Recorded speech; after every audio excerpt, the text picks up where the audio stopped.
not on our watch.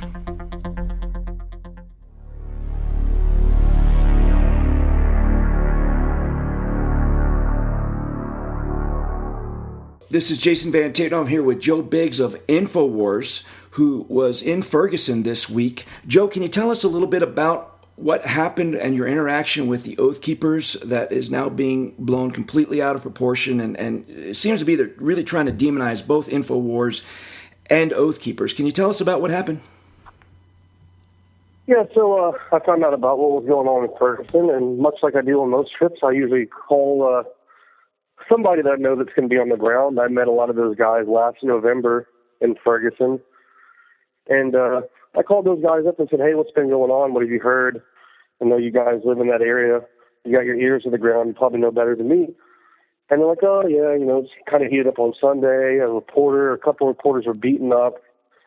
There was a guy who had shot at police officers and then got shot himself by the cops. So he was like, yeah, things have heated up, and we've had a couple businesses, ask about us, and we're trying to find out if we can get written consent to go and, stand guard over these guys and make sure that none of their businesses get destroyed in Ferguson if riots were to break out again. He said, but we haven't gotten any written consent yet at this point in time, so if you guys want to already have a detail together, we'd like to come and help you out. And I said, sure, why not? I mean, I don't mind that whatsoever, especially to have locals and people that know the area and are from that area. It's always good to have that kind of connection when you go somewhere.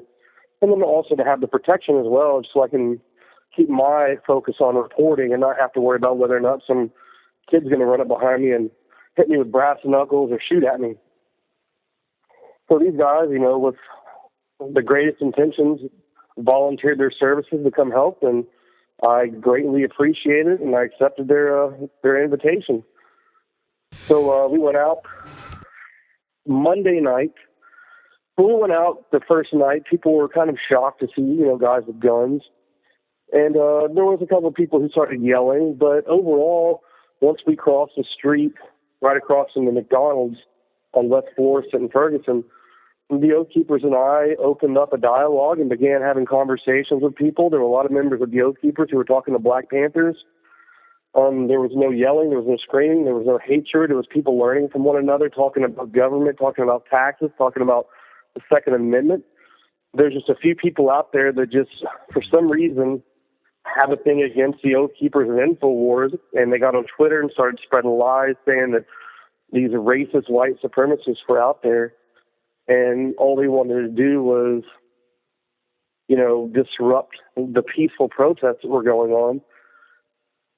So that was just completely false, because we have footage of us interacting with the crowds in a very peaceful way, having great conversations, people shaking hands, getting Facebook pages, phone numbers, things like that, just hanging out, being good human beings, talking to one another.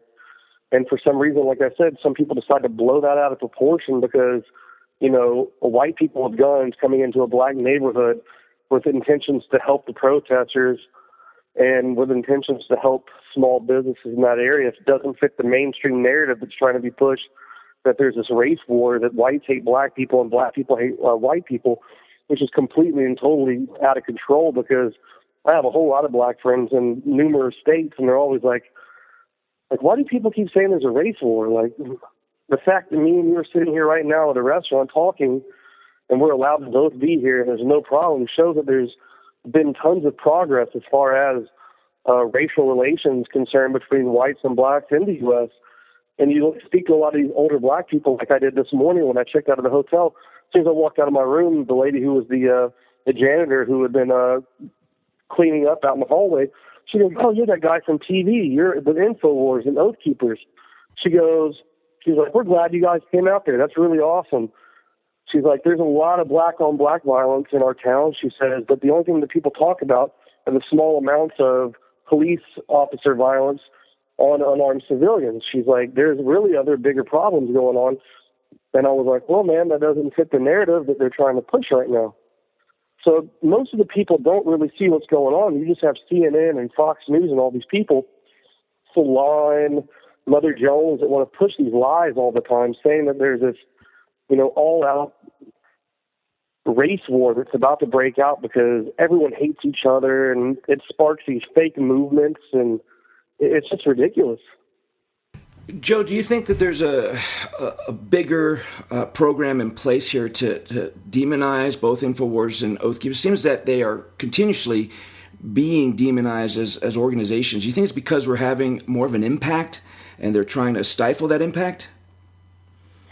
Well, yeah, whenever you get more exposure, in the world, people are going to try to scrutinize you in any way they can, whether it be truthfully or falsely. And what we're seeing is right now is this false truth that's being pushed, where people are saying it's true, but it's really false. They're saying that automatically, if you're a white person with guns, then you're white supremacist, you're undercover KKK, you're a Fed, you're a cop. And they use that just to completely ignore the fact that when you do that, that's being racist. You can't fight racism with racism. The entire point of what I thought the Black Lives Matter movement was to stand up against this racism they felt that they were having, this oppression. But when you have people like DeRay in the Black Lives Matter movement who go around and push racism on people and incite hate, and all that does is make these matters worse. You can't fight racism with racism.